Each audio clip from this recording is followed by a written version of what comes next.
I was standing at the altar, heart hammering against my ribs as I waited for my bride. The string quartet's melody floated through the venue, an elegant garden with rows of white chairs adorned with golden ribbons and white hydrangeas. The afternoon sun cast a golden haze over everything, making the moment feel dreamlike. "You look like you might pass out," whispered James, my best man, from beside me. I adjusted my bow tie for the 15th time. "I'm fine." That was when I saw her, not Olivia, my bride, but Mara, standing at the back of the aisle, partially hidden behind one of the decorative pillars. My stomach dropped. Her honey blonde hair was shorter now, cut into a sleek bob that framed her face. She wore a deep burgundy dress that made her stand out among the pastel-clad guests. What was she doing here? I hadn't seen Mara in 4 years, not since the day she'd walked out of my life with a cold goodbye that still echoed in my nightmares. The music shifted, signaling the bride's arrival. The guests rose in unison, turning toward the entrance. But I couldn't tear my eyes away from Mara. Our gazes locked, and for a moment the world around me blurred. "Luca," James nudged me. "Your bride is coming."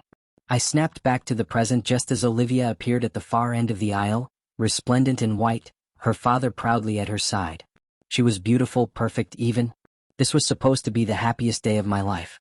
So why couldn't I stop looking for Mara in the crowd? The ceremony proceeded in a daze.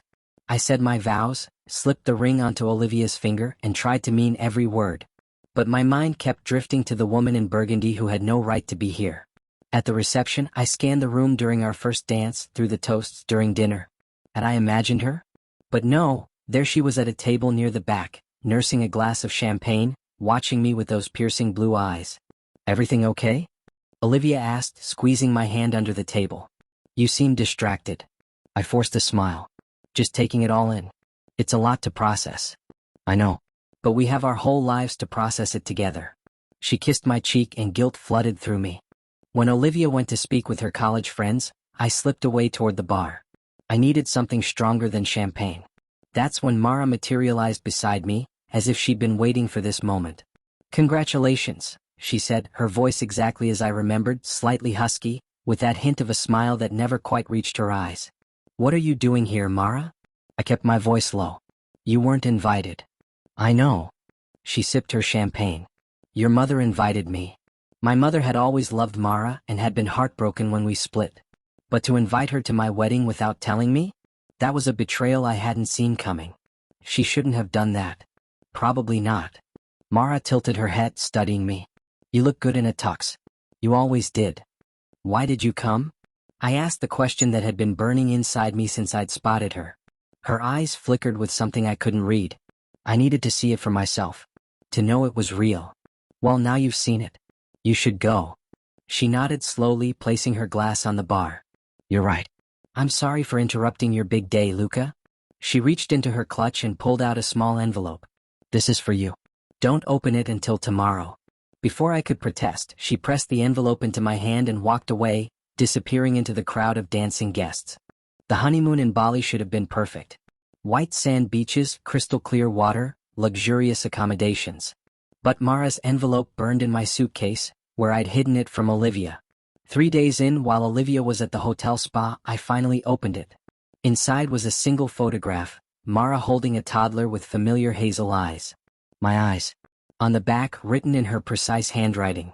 "His name is Theo. He's 3.5. He has your laugh." The world tilted beneath me. I had a son? A child I knew nothing about? Anger and confusion battled within me. How could she keep this from me? And why tell me now in the most destructive way possible? I spent the rest of the honeymoon in a fog, trying to be present with my new wife while my mind was thousands of miles away with a little boy I'd never met. I told myself I'd deal with it when we got home. I'd confront Mara, demand answers, figure out what this meant for my life now. But life had other plans. "Luca, there's someone here to see you," my assistant said, poking her head into my office a day after we returned from Bali. I looked up from my computer, where I'd been pretending to work while actually searching for ways to legally establish paternity and parental rights. "Who is it?" "She says her name is Mara Lancaster." My heart stopped. "Send her in." Mara walked in, looking different than she had at the wedding. More subdued in jeans and a simple blouse, her hair pulled back. No sign of Theo. "Where is he?" I asked immediately, standing up. She closed the door behind her. "With my mother. I thought we should talk first." Talk? You drop a bomb like that at my wedding and then want to talk. My voice rose despite my efforts to stay calm. 4 years of silence, Mara. For years where you kept my son from me. I tried to tell you, she said quietly, clutching her bag. When I found out I was pregnant, I called you 6 times.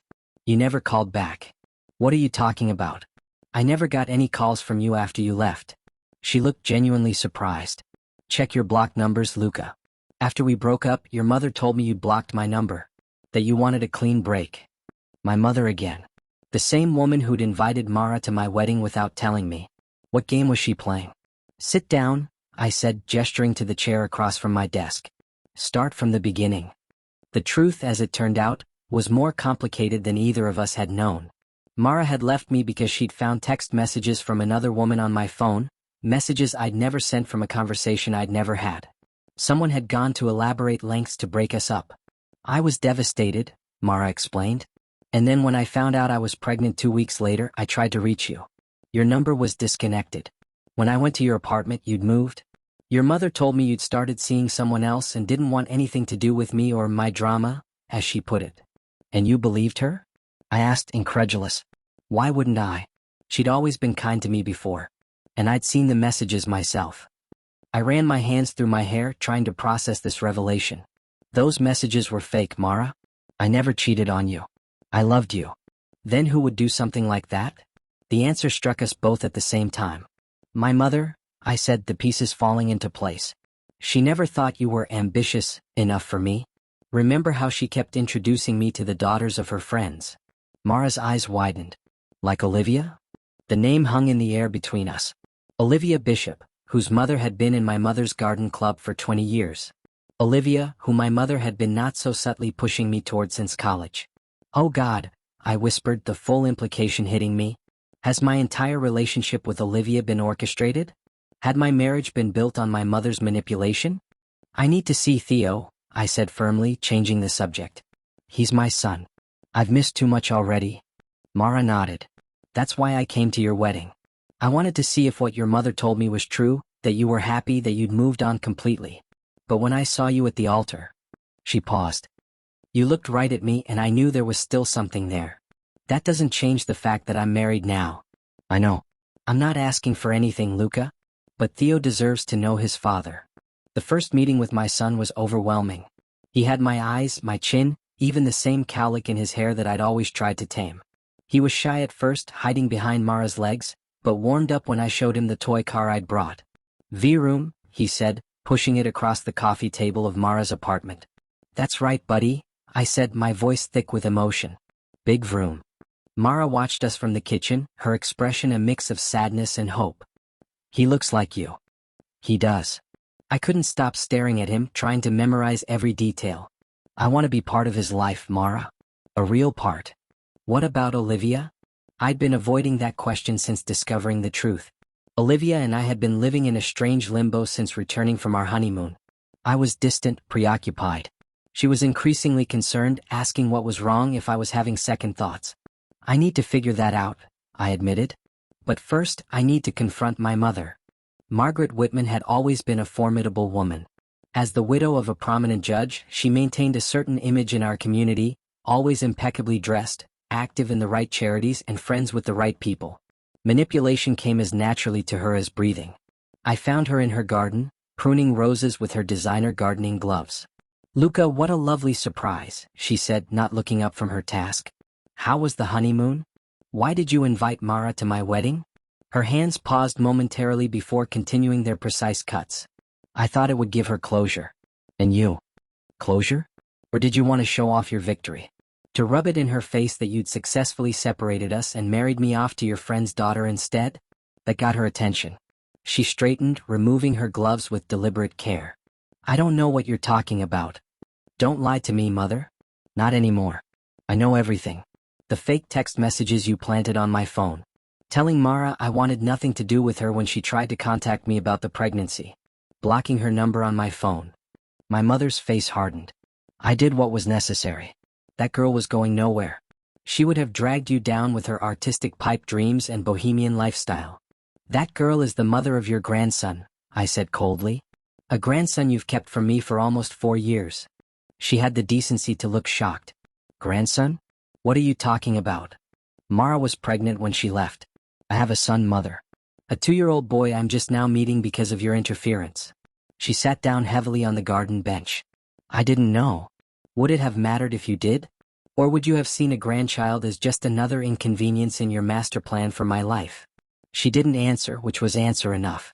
I'm going to be part of my son's life, I stated firmly. And you're going to stay out of my business from now on. And what about Olivia? She asked. Your wife. The word felt strange, tainted now. That's between Olivia and me. Telling Olivia the truth was one of the hardest conversations of my life. We sat in our living room, the wedding photos still waiting to be arranged into an album on the coffee table between us.